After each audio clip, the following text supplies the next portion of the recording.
La mayor amenaza no siempre son los tiranos, a veces es la obediencia ciega y la falta de pensamiento.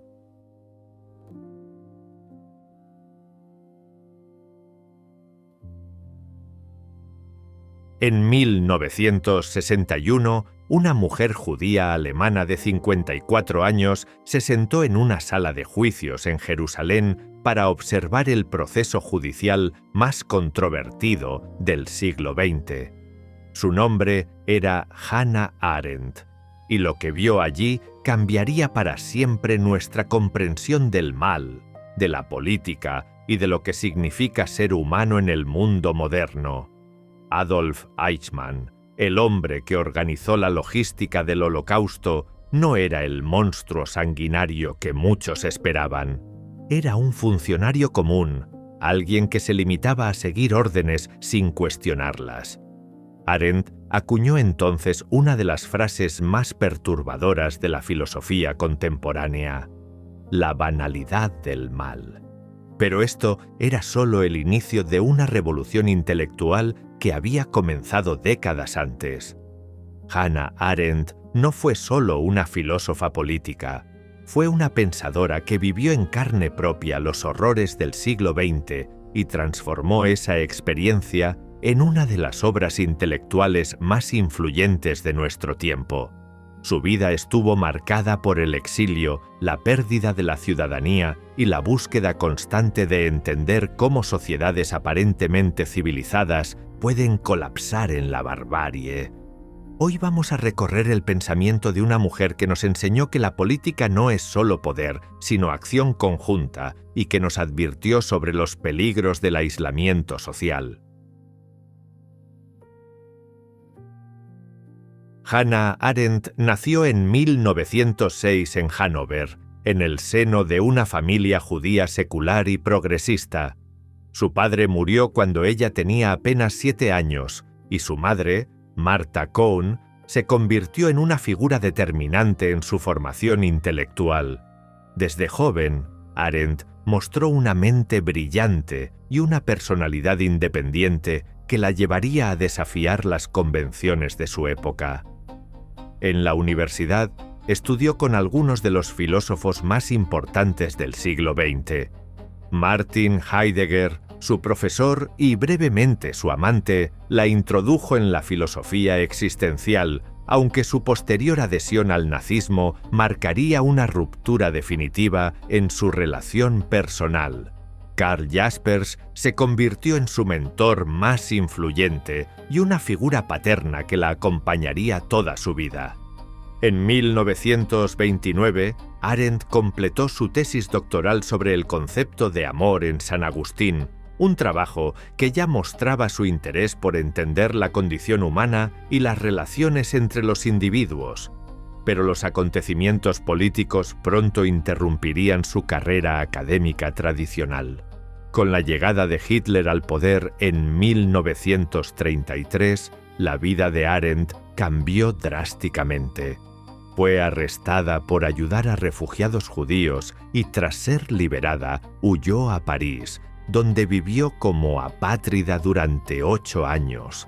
Esta experiencia de estar sin patria, sin los derechos que otorga la ciudadanía, se convertiría en uno de los ejes centrales de su pensamiento político. En París trabajó con organizaciones judías ayudando a refugiados, una experiencia que le permitió entender desde dentro la vulnerabilidad de quienes carecen de protección estatal. En 1940, con la ocupación nazi de Francia, fue internada en el campo de Gurs, del que logró escapar. Finalmente, en 1941, llegó a Estados Unidos junto con su segundo marido, Heinrich Blücher. Esta experiencia de desarraigo y pérdida de derechos no fue solo personal para Arendt. Se convirtió en el laboratorio de su pensamiento político. La mujer que había perdido su ciudadanía alemana y vivido como apátrida durante más de una década, entendía mejor que nadie lo que significaba estar excluida de la comunidad política.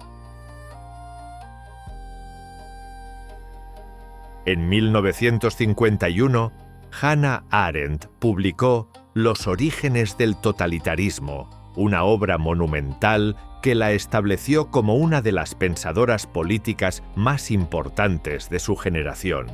Este libro no era solo un análisis histórico del nazismo y el estalinismo, era un intento de entender cómo las sociedades modernas pueden colapsar en formas de dominación completamente nuevas.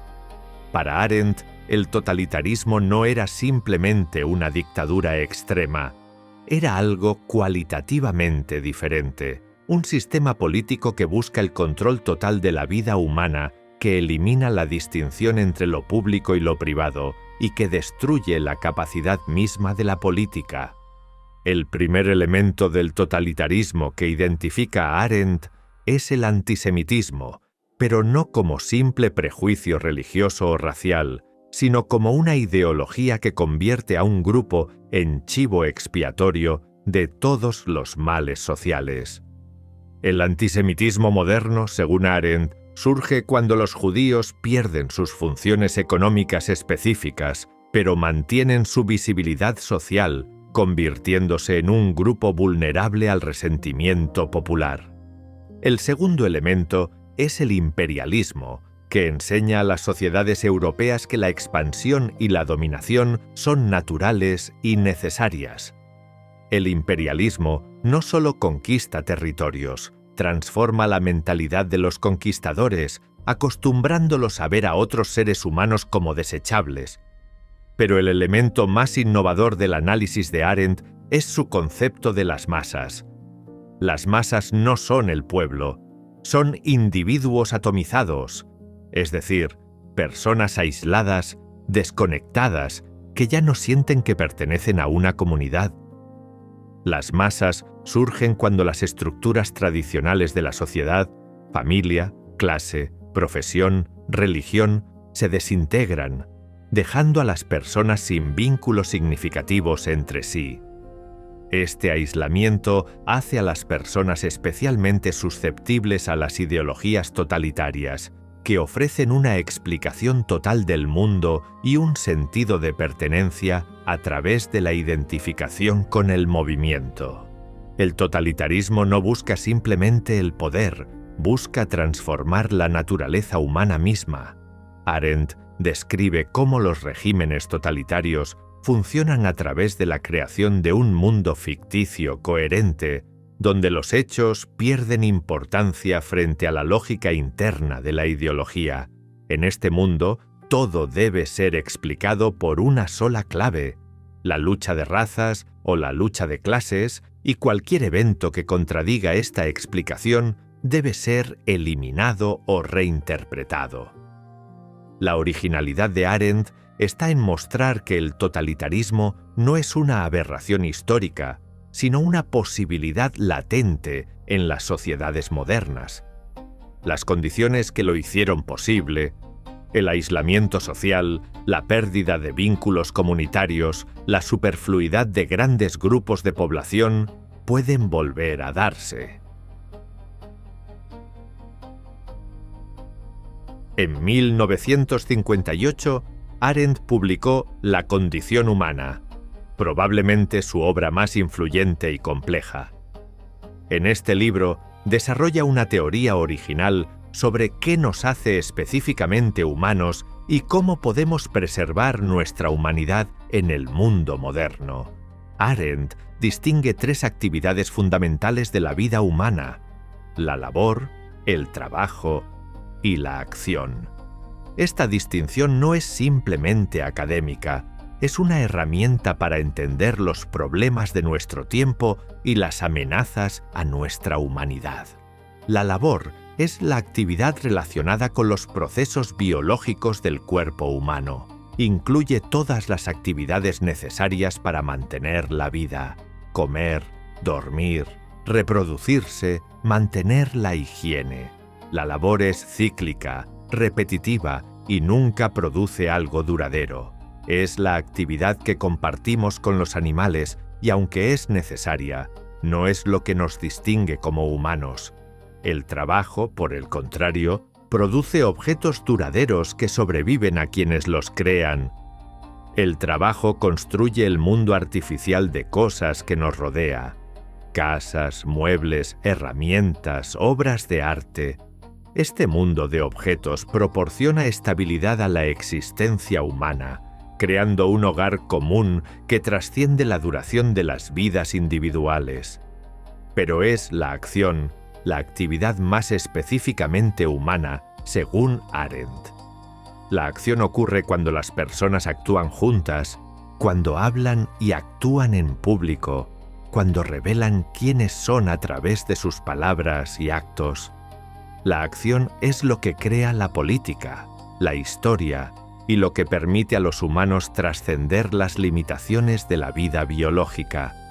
La acción tiene características únicas que la hacen tanto poderosa como frágil. Es impredecible. Nunca podemos controlar completamente las consecuencias de nuestros actos. Es irreversible. No podemos deshacer lo que hemos hecho.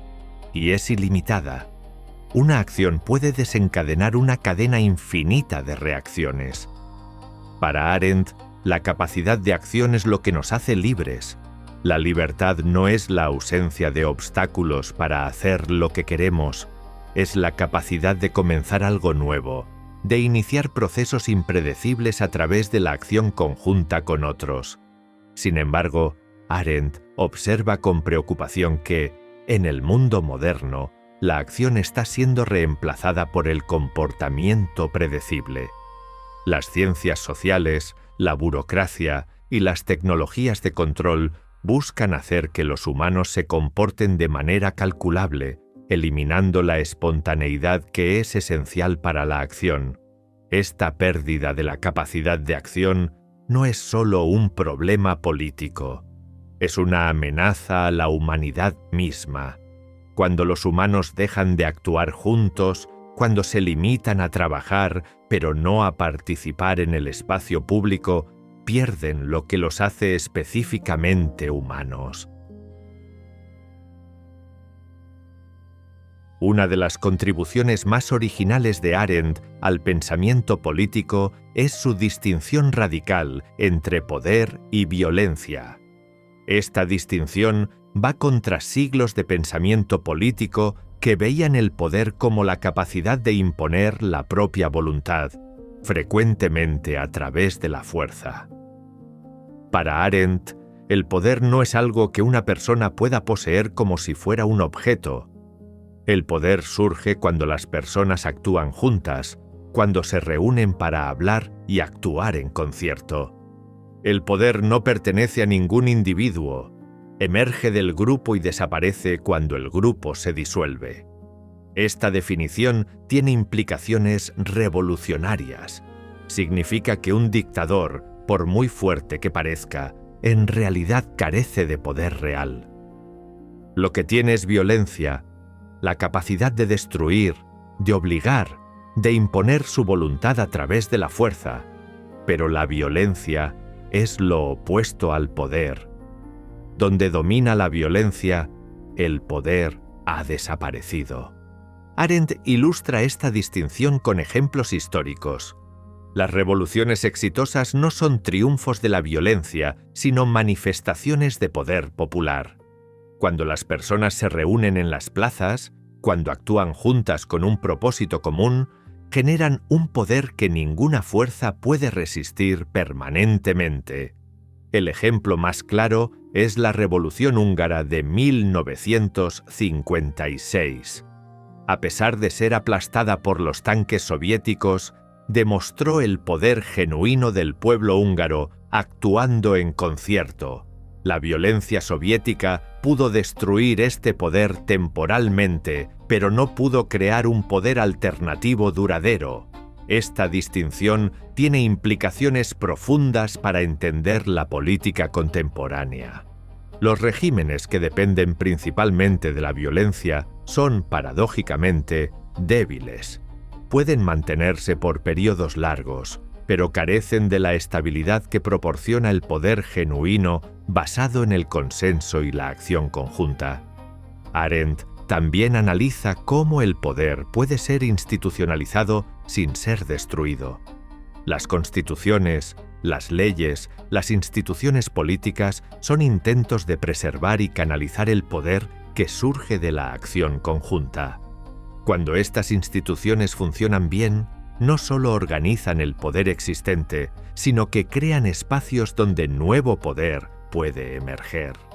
Sin embargo, Arendt advierte sobre la tendencia moderna a burocratizar la política, reduciéndola como administración técnica. Cuando la política se convierte en una cuestión de expertos que toman decisiones basadas en conocimiento técnico, el espacio para la acción y el poder genuino se contrae. La violencia también puede surgir cuando el poder se desintegra, cuando las personas ya no pueden actuar juntas, cuando pierden la capacidad de generar poder común.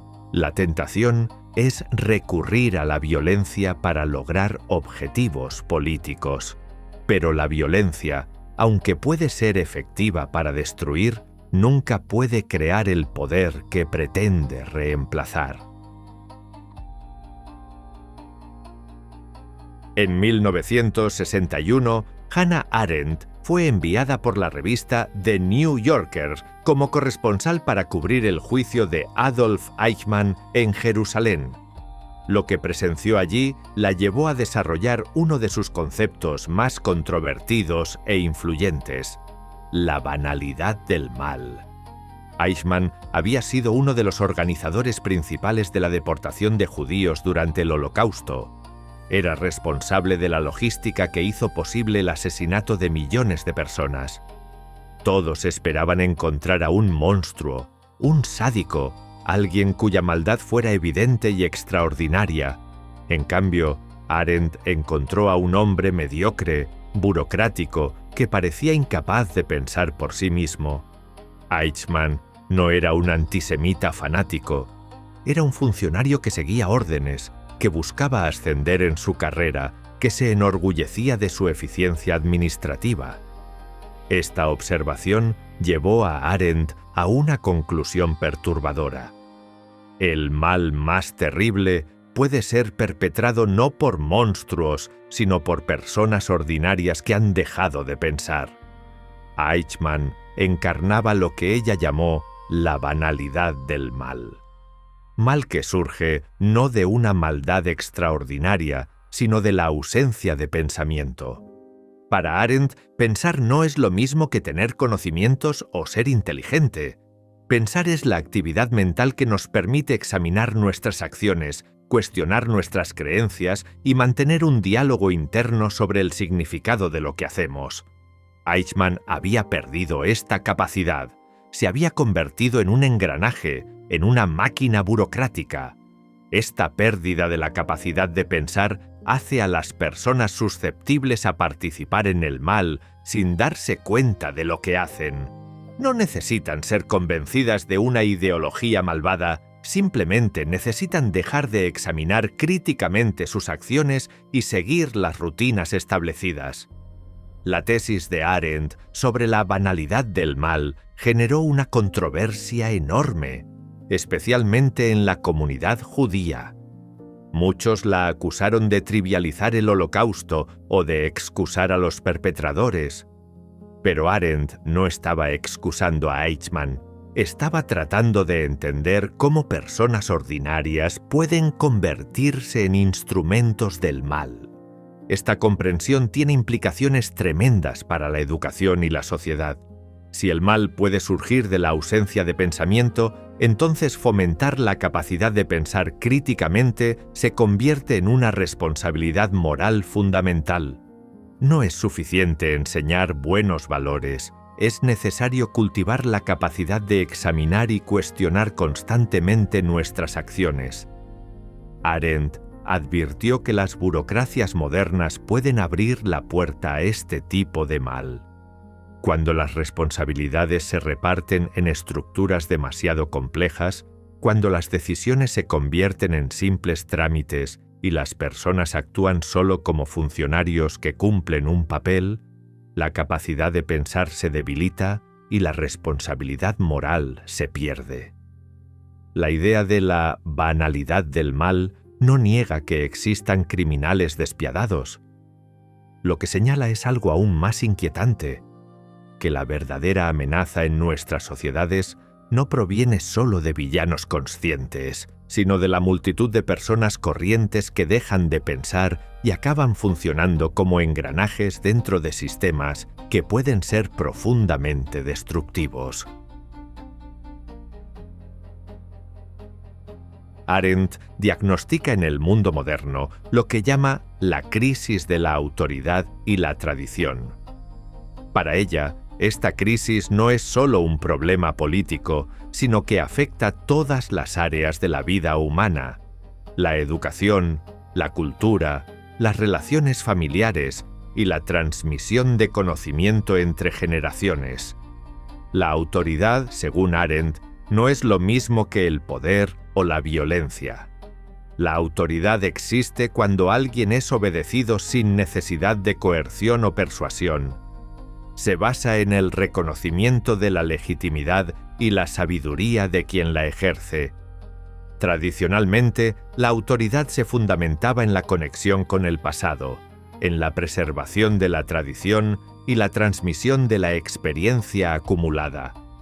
Sin embargo, Arendt observa que en el mundo moderno, tanto la autoridad como la tradición han entrado en crisis. Ya no aceptamos automáticamente la sabiduría del pasado.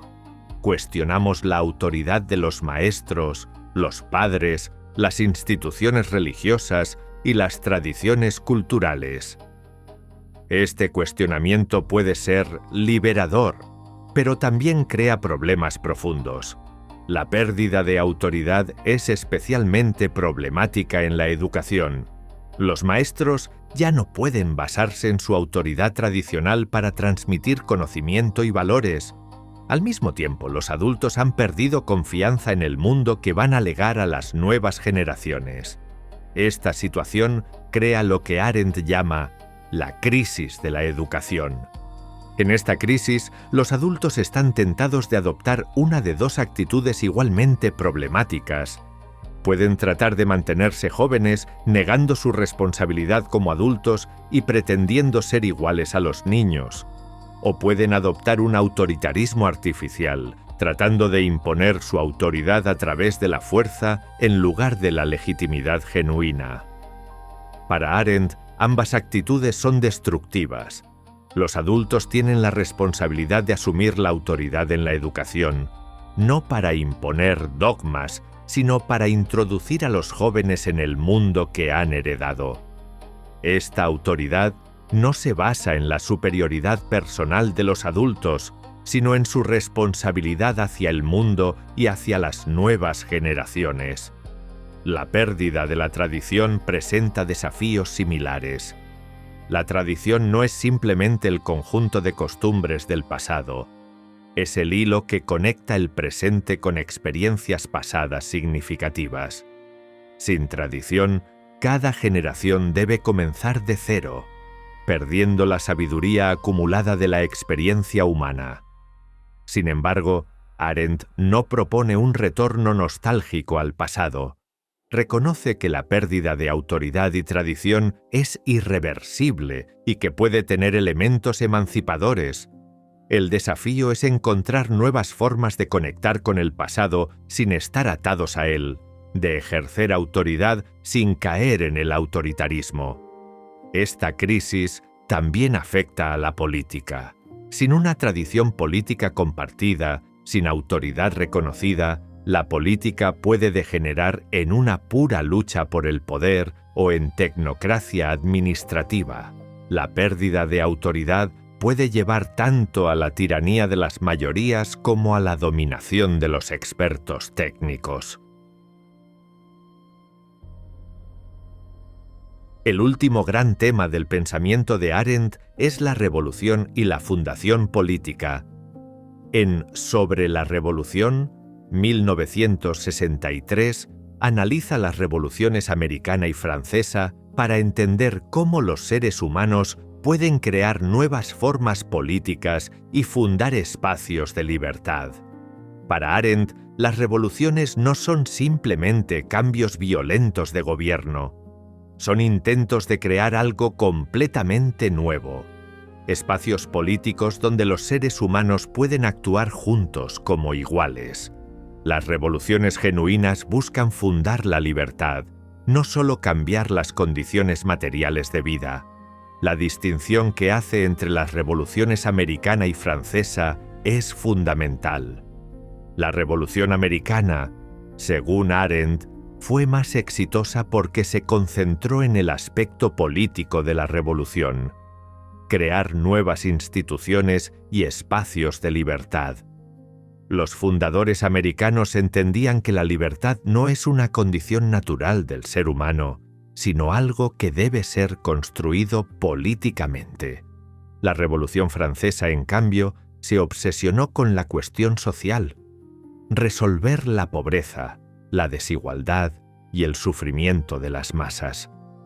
Aunque estas preocupaciones son legítimas, Arendt argumenta que cuando la revolución se concentra exclusivamente en resolver la cuestión social, tiende a perder de vista el objetivo político de crear espacios de libertad. Esta diferencia tiene consecuencias profundas. La Revolución Americana creó instituciones duraderas que han preservado espacios de libertad durante más de 2 siglos. La Revolución Francesa, a pesar de sus nobles ideales, degeneró rápidamente en terror y dictadura. Arendt identifica en las revoluciones modernas lo que llama el tesoro perdido de las revoluciones, los momentos en que las personas ordinarias descubren la alegría de actuar juntas en espacios públicos. Durante las revoluciones surgen espontáneamente consejos, asambleas y otras formas de organización política directa donde los ciudadanos pueden participar activamente en los asuntos públicos. Sin embargo, estos espacios de participación directa tienden a desaparecer una vez que la revolución se institucionaliza. Los partidos políticos profesionales, las burocracias estatales y las formas representativas de gobierno reemplazan la participación directa, aunque estas instituciones pueden ser necesarias para gobernar sociedades complejas, también eliminan las oportunidades para que los ciudadanos ordinarios experimenten la libertad política. Este análisis lleva a Arendt a una posición ambivalente hacia la democracia moderna. Reconoce la importancia de las instituciones democráticas, pero lamenta que hayan perdido el espíritu participativo que caracteriza a la verdadera política. La democracia moderna se ha convertido principalmente en un sistema de gobierno representativo y administración burocrática, no en un espacio de libertad ciudadana. Para revitalizar la política, Arendt sugiere que necesitamos crear nuevos espacios públicos donde los ciudadanos puedan reunirse para actuar juntos. Estos espacios no necesitan reemplazar las instituciones existentes, pero pueden complementarlas, manteniendo vivo el espíritu de la política genuina.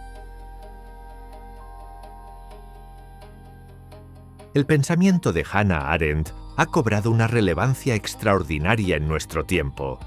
Sus advertencias sobre los peligros del aislamiento social, la pérdida de espacios públicos y la burocratización de la política parecen especialmente pertinentes en la era digital y global. La preocupación de Arendt por el aislamiento social se refleja en una época donde las redes sociales prometen conectarnos, pero frecuentemente nos dejan más solos. La atomización que ella identificó como precondición del totalitarismo puede estar ocurriendo de nuevas formas en sociedades donde las estructuras tradicionales de comunidad se han debilitado. Su análisis de la banalidad del mal es especialmente relevante para entender fenómenos contemporáneos como la corrupción sistémica, el daño ambiental corporativo y la propagación de desinformación. Estos males no requieren villanos conscientes. Pueden perpetrarse por personas ordinarias que han dejado de pensar críticamente sobre las consecuencias de sus acciones. La distinción entre poder y violencia ofrece herramientas para analizar movimientos sociales contemporáneos.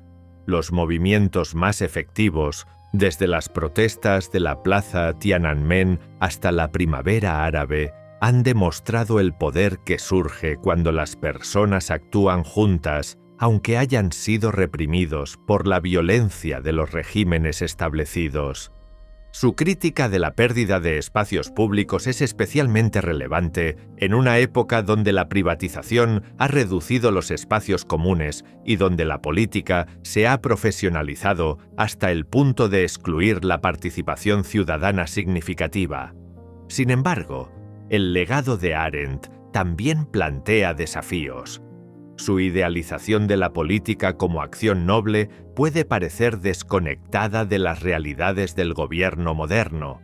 Su crítica de la preocupación por las cuestiones sociales puede parecer insensible a las desigualdades masivas del mundo contemporáneo. A pesar de estas tensiones, el pensamiento de Arendt ofrece recursos valiosos para pensar los desafíos contemporáneos. Su énfasis en la importancia del juicio individual, la acción colectiva y la preservación de espacios de libertad proporciona herramientas conceptuales para resistir tanto la tiranía como la superfluidad. La obra de Hannah Arendt no ofrece soluciones fáciles a los problemas políticos contemporáneos, pero proporciona herramientas conceptuales para entender los desafíos fundamentales de la condición humana en el mundo moderno. Su mensaje más persistente es que la capacidad de pensar, de juzgar y de actuar juntos es lo que nos hace humanos.